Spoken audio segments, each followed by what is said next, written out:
Nag-viral sa social media ang panayam ni Jacqueline Jose kay OG Diaz matapos itong pumanaw dahil sa myocardial infarction.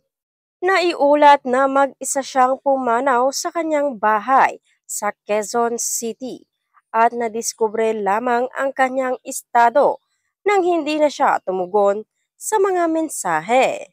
Matatandaang noong 2022, inamin ni Jacqueline na hindi niya gustong mamuhay ng mag-isa.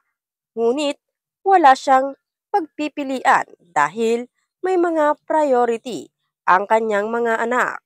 Masakit at malungkot, kaso wala akong choice kasi ayokong pigilan yung mga anak ko sa gusto nilang gawin, sabi ni Jacqueline. Ang panganay ni Jacqueline Jose na si Andy Eigenman ay kasalukuyang nakatira sa Siargao habang ang kanyang bunsong anak na si Gwen Gak ay nakatira sa Estados Unidos. Ayon sa kanya, iginagalang niya ang desisyon ng kanyang mga anak na malayo sa kanya. Kung ano man yung gusto nilang tahakin, gusto ko silang hayaan kasi I want them to enjoy life. Kasi life is short. It may sound cliquey, pero ayun ang gusto ko for them. Sabi pa niya, nagbigay din siya ng kanyang saloobin sa desisyon ni Andy na manirahan sa Siargao. Noong nag-decide si Andy na lumipat sa Siargao, hindi ako nagdalawang isip at hindi ko siya pinigilan.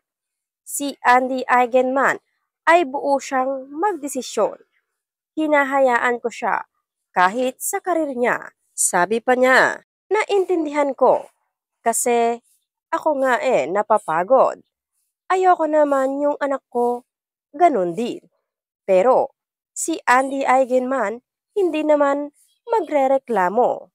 Mabilis siya magtrabaho kasi gusto niya matapos lahat. Hindi sa pagmamalaki, magaling si Andy Eigenman.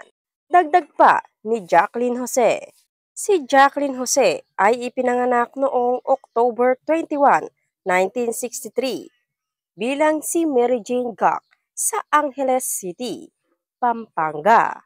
Siya ay kilala sa kanyang mahusay na pagganap sa iba't ibang mga pelikula at palabas sa telebisyon.